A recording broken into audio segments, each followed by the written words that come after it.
Assalamu alaikum wa rahmatullahi ta'ala wa barakatuh. Bismillahirrahmanirrahim wa salatu wa salam ala rasulullah. J'espère que vous allez tous bien.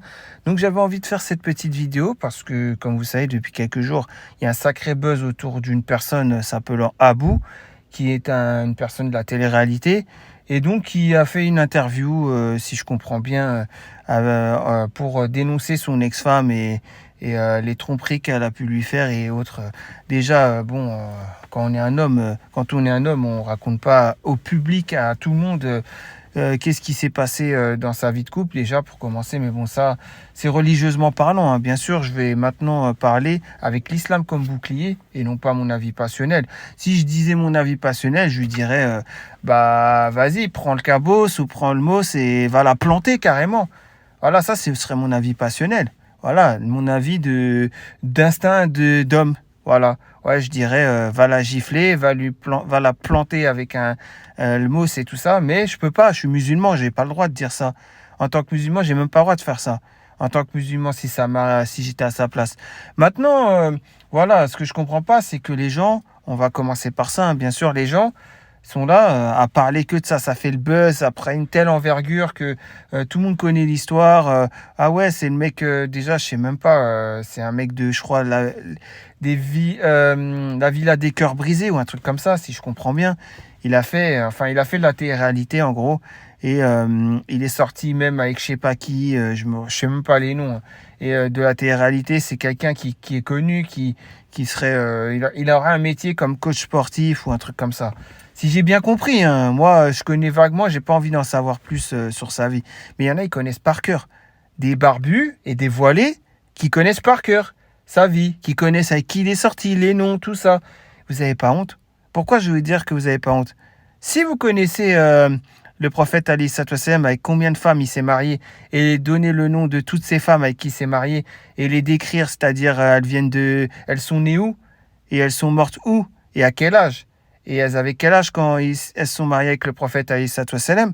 Si vous savez répondre à tout ça, encore, je peux rien dire. Mais pour la plupart d'entre vous, vous connaissez par cœur la vie de ces gens-là, là, de la télé-réalité, hein, et vous connaissez rien des femmes du prophète Ali Salam, et tout ça, quoi, leur vie maritale avec Rasulullah sallallahu alayhi wa sallam. Vous trouvez ça normal? Non, mais et vous portez le voile, vous portez la barbe, à l'apparence, un islam à l'apparence, hein. Maintenant, ça, c'est la première chose qui m'a choqué, c'est ça. Parce qu'on, voilà, c'est ceux qui font le buzz, ceux qui partagent ce genre d'histoire et tout ça. Ça, c'est déjà la chose la plus grave vis-à-vis de l'islam. Ensuite, maintenant, il y a autre chose. Il y a cette chose-là, on en vient directement. Donc, vous avez pris parti pour l'un et pour l'autre. Mais il faut prendre parti pour aucun des deux. Il faut leur cracher dessus à tous les deux. Les deux, ils sont dégoûtants. Les deux, déjà, quand tu es un homme, déjà, tu montes pas, tu dévoiles pas, comment dire, voilà quoi, ce que tu as pu faire avec ton ex-femme au grand public. Voilà, tu le fais pas au grand public, t'as pas à faire ça. T'es pas un homme pour faire ça.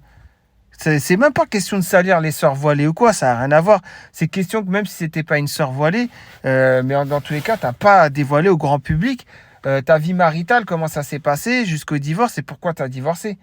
Quand tu te remaries avec une femme, pour lui faire un peu comprendre pourquoi, pour que tu lui fasses comprendre que t'es pas en tort, ok, tu peux lui dire les grandes lignes sur ce qui s'est passé avec ton ex-femme, mais fin de l'histoire. T'as même pas à dire, 6 carrément en détail, 6 contacts sur Snap bloqués, je sais pas quoi là. T'as même pas à dire ça normalement. Et t'es là et en interview et après tu fais tes excuses, bien évidemment, t'as fait ton mea culpa, hein. Je t'ai excusé. Mais en quoi tu t'es excusé en fait? Ça, je comprends pas. Si tu t'excuses vraiment, tu rends la somme d'argent là. Je sais pas si t'as touché quelque chose. J'ai pas dit que t'as touché forcément une liasse de billets, hein, sur l'interview. Mais si tu l'as touché, tu le rends au youtubeur. Et même si tu l'as pas touché, bah tu demandes au youtubeur en tout cas qu'il supprime la vidéo, l'interview. Parce que là, je crois que c'est atteint les 4-5 millions de vues. Donc lui, le youtubeur, il a son oseille, hein, dans l'histoire. Mais toi, dans l'histoire, je comprends pas en fait. C'est quoi en fait ton délire? Tu t'excuses, mais tu laisses les choses. Après, qu'elle soit en tort ou pas en tort, ça, on va en venir après.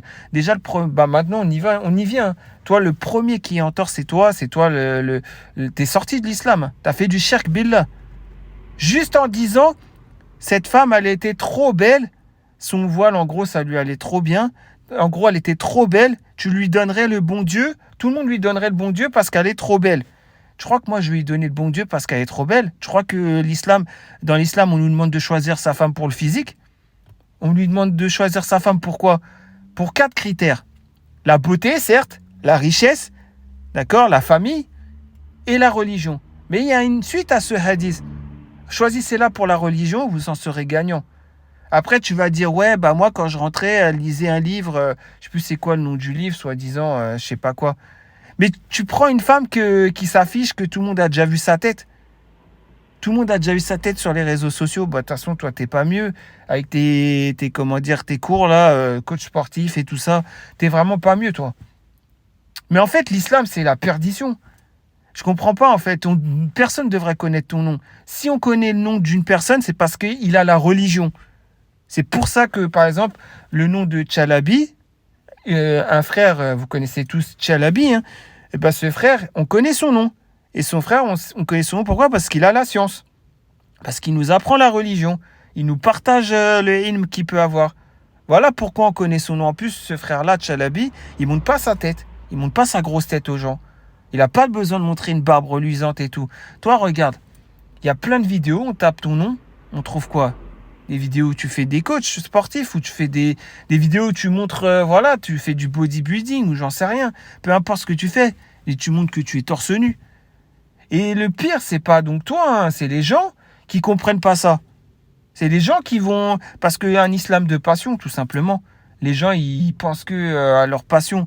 Genre, les vrais problèmes, les gens n'y vont pas en plein cœur des vrais problèmes.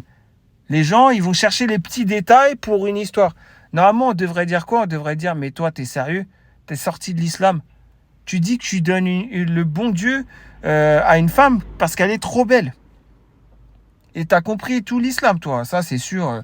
L'islam, waouh, toi, tu l'as super bien compris. Après, tu fais preuve d'humilité en t'excusant, etc. Tu fais ton mea culpa. Bon, après, elle n'est pas en reste. Hein, parce qu'elle, elle a essayé de se défendre, d'être rejetée la faute, certes, c'est sûr.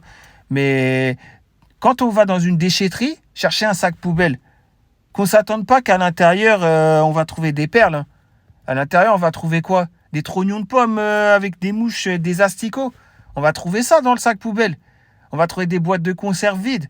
On va trouver de la merde. On est d'accord? Donc toi, tu cherches une femme dans une déchetterie, tu la prends dans la benne à ordures, tu prends un sac poubelle dans la benne à ordures, et tu crois que t'as trouvé une femme qui ressemble à Khadija bint Khuwaylid, première femme du prophète alayhi salam, ou Salama, ou Aïcha, ou Zaynab, ou qui vous voulez, quoi. De ces femmes du prophète alayhi salam, vous avez très bien compris. Mais ça, pourquoi les gens vous le dites pas? Après, vous êtes là à dire, ouais, elle porte le voile, elle nous salit, et d'autres qui disent, ouais, à cause de son interview, on est salis, nous les femmes voilées. Mais non, les femmes voilées, vous n'êtes pas salies par son interview. Parce qu'à vrai dire, elle vous ressemble pas.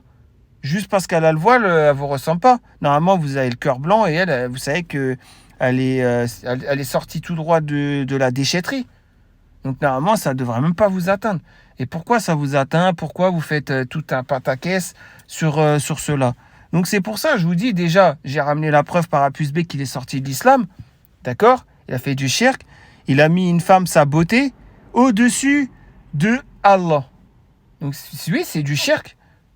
Et en plus de ça, non mais il faut dire la vérité, hein, c'est ça la chose la plus grave dans toute son interview. Normalement, dès que vous entendez ça, ça y est, fin de l'histoire. Mais même pas, en fait, dès le départ, on devrait voir un homme, un musulman, il affiche sa grosse tête en vidéo.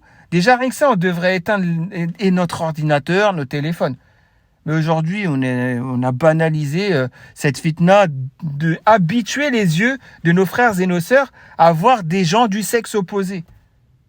Mais cela, déjà, rien que ça ne nous est pas permis. Feddin. C'est ça que je comprends pas, en fait. Bon, voilà, c'est une communauté d'égarés, on est en 2022, mais moi je reste en 1444, c'est tout ce qui se passe. Voilà, c'était une réponse de 1444 que je viens d'apporter pour la vidéo. Si maintenant vous voulez rester en 2022, si maintenant genre c'est moi, je suis trop dur ou je suis égaré ou je sais pas quoi, comme vous voulez, mais en tout cas, sachez une chose, hein, chacun devra se justifier des actes et des avis passionnels ou non, voilà, qu'on a pu avoir dans notre vie. Et moi, je veux simplement avoir toujours un avis islamique. Voilà, c'est jamais mon avis. C'est un avis islamique. Pour terminer, je dirais mon avis, voilà, sur tout ça. Cette femme, elle est belle, elle a un voile, je la mets au-dessus d'Allah. Ça, c'est mon avis, hein. Je la mets au-dessus d'Allah. Je me dis, bah, vas-y, je vais essayer de trouver son snap. Comme ça, à mon tour, je vais pouvoir la détourner. Voilà, hein, tranquille. Je vais faire ce que j'ai à faire avec elle, hein. Voilà, ça, c'est mon avis, hein. Mais j'ai pas le droit de le mettre en avant. Voilà. Après, voilà, il serait marié, j'en ai rien à faire. J'aurais essayé de la trouver, de trouver son snap à cette femme reconvertie, là, entre guillemets. Ah oui, ça aussi, reconvertie au swag, tout ça, parce que le voile lui va bien. Quand elle a essayé le voile, ça lui allait bien, donc elle s'est dit, ah bah c'est bon, je peux me reconvertir. C'est pas genre, plutôt, on devrait normalement dire, ah, le comportement que j'ai est en adéquation avec l'islam, donc maintenant je peux me reconvertir. Normalement, c'est pas ça. Subhanallah. Bref. Voilà, moi en tout cas, mon avis, hein, je taperais dedans, dans cette femme et tout, voilà. Mais j'ai dit non, il faut mettre la vie de l'islam en avant. Moi, si j'y avais pas l'islam, je serais pire que n'importe qui, hein. Je serais pire que vous tous réunis, hein. Ah, je ferais les 400 coups, les 800 coups, les 3 milliards de coups, je vous le dis, hein, je profiterais. Voilà, hein, c'est l'hôtel. Après, c'est Wagram, avenue Wagram pour jouer au poker, tournoi, claquer mon oseille. J'irai au casino à Anguin. Après, je me taperai des délires. J'irai en Belgique, j'irai en Hollande. Je connais les endroits, à Breda. Je connais les endroits partout. Maastricht, je connais tout. Je connais tout. Je connais tous ces endroits, je sais exactement où aller pour me mettre bien, pour faire ci, ça. Et je vais à BX, je vais à Gare du Nord. Voilà, il y a les vitrines et je me mets bien. Et même plus, maintenant, il n'y a même plus besoin de payer pour trouver une femme pour un soir. Maintenant, juste bien parler, la femme, tu n'as même plus besoin de l'emmener à l'hôtel. Bah, moi, c'est mon avis, je le ferais, ça. Mais si je me suis reconverti à l'islam, c'est pour ne plus faire tout ça. Et donc, ces reconvertis, là, swag, là. Ces gens-là, je m'assimile pas à eux, hein. Donc elle, c'est pas une musulmane. Et toi, tu es sorti de l'islam en disant que tu donnerais le bon Dieu à une femme pour sa beauté. Subhanallah. Bref, voilà, je vais terminer avec ça. Et puis, bah, je vous dis à très prochainement pour une nouvelle vidéo à la réaction de vos posts ou aux actualités, hein, comme on peut le voir. Et franchement, voilà, qu'Allah nous guide, qu'Allah me guide et qu'Allah voilà, guide ou brise le dos des hypocrites. Voilà, tout simplement. Ça, c'est une sunna de dire ça. On est d'accord? Allez, salam alaikum.